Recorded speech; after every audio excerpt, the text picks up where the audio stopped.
Hey folks, this is Shock. As you know, I used to be an atheist, and through my study of evolution and creation and the Bible and the historic person of Jesus Christ, I now am a Christian creationist. The evidence for creation totally surpasses the lack of evidence for evolution. The evidence for Christianity totally surpasses the lack of evidence for atheism. What you're about to watch is a 3-part video. This is part 1 of 3 parts, where I'm going to go through 15 questions that have stumped, confused, and dumbfounded the evolutionist. Do you know that Richard Dawkins has been known to say this quote? He said, "Our sole purpose is to propagate DNA. At bottom, there is no design, no purpose, no evil, and no good. Nothing but blind, pitiless indifference." I think that Jesus Christ was right and Richard Dawkins is wrong. In a recent debate that you'll see below this video, Richard Dawkins finally admitted, after all these years when he was saying Jesus Christ did not exist, he finally admitted that Jesus Christ did exist when he lost the debate to John Lennox, a much wiser Christian. You can watch that debate. I'll put a link on this video and you could listen to that debate. Another thing a lot of you don't know is that when you went to school, and when I went to school, most of us were taught in the primordial soup through lightning strikes and chemical reactions that life was birthed. This was known as a chemical origin of life. And through that, life was formed, and that was the origin of life. But what the average layman does not know is that all these old chemical origin of life scenarios have broken down and are now rejected by the scientific community. In fact, the origin of life on Earth is literally scientifically inexplicable. As it stands, it is scientifically inexplicable today in the year 2011. Science has not come up with a conclusion on how life did originate. Now, as a Christian, I know how life originated. But the secular scientists do not want to say how life originated. Have you heard of Francis Crick? Francis Crick, who was the co-discoverer of DNA, has said that the origin of life on Earth, and I quote, is almost a miracle, unquote.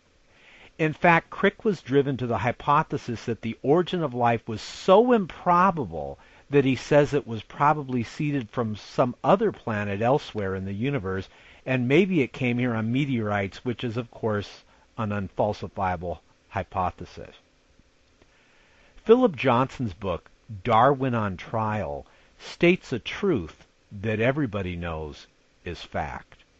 What Philip Johnson says is obviously clear, is that there is a grand theory of Darwinian evolution that is not something that can simply be read off of evidence, but rather it is predicated on a philosophical commitment to naturalism.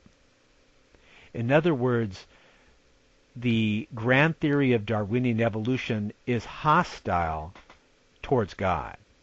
It is a predicated worldview, a philosophical commitment to naturalism. So what does the evidence support?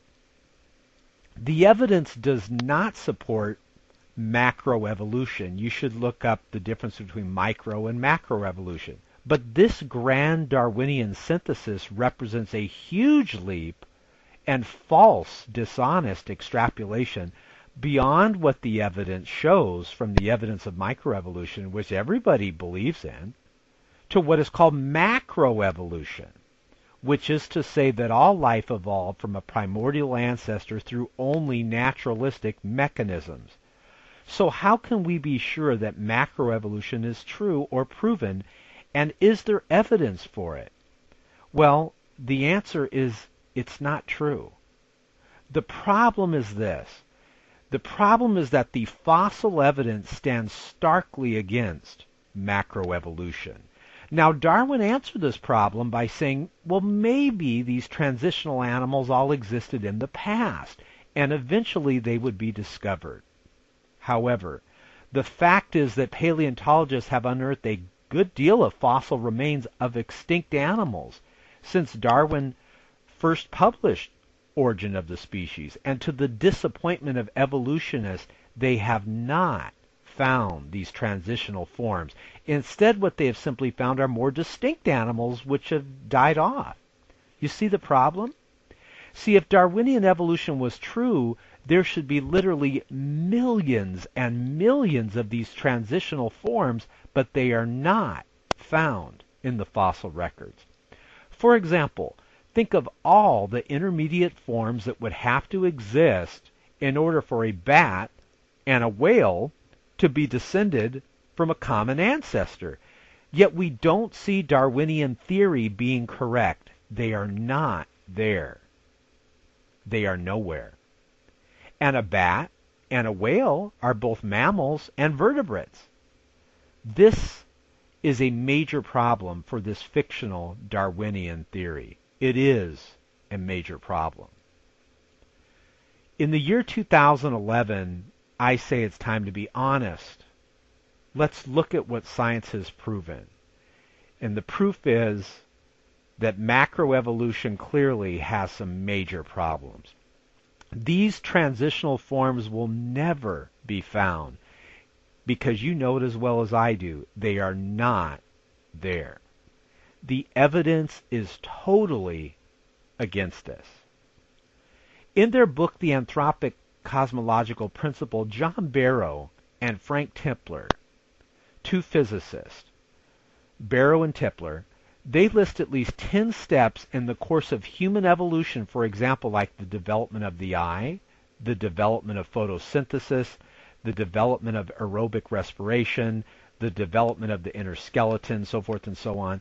At least 10 steps of human evolution, each of which, they say, is so improbable that before it could occur, the sun would have ceased to be a main sequence yellow star and would have incinerated the earth. Let me quote from their study. Quote, "There has developed a general consensus among evolutionists that the evolution of intelligent life is so improbable that it is unlikely to have occurred on any other planet in the entire visible universe." Did you hear what they said? It is unlikely to have occurred. Now, if that is the result of the study, then why? Why think that it has evolved by chance on this planet? Let's just say the truth, ladies and gentlemen. The only reason why someone would believe it is that they have a prior commitment to naturalism. Now enjoy these 15 questions that the evolutionists just can't answer.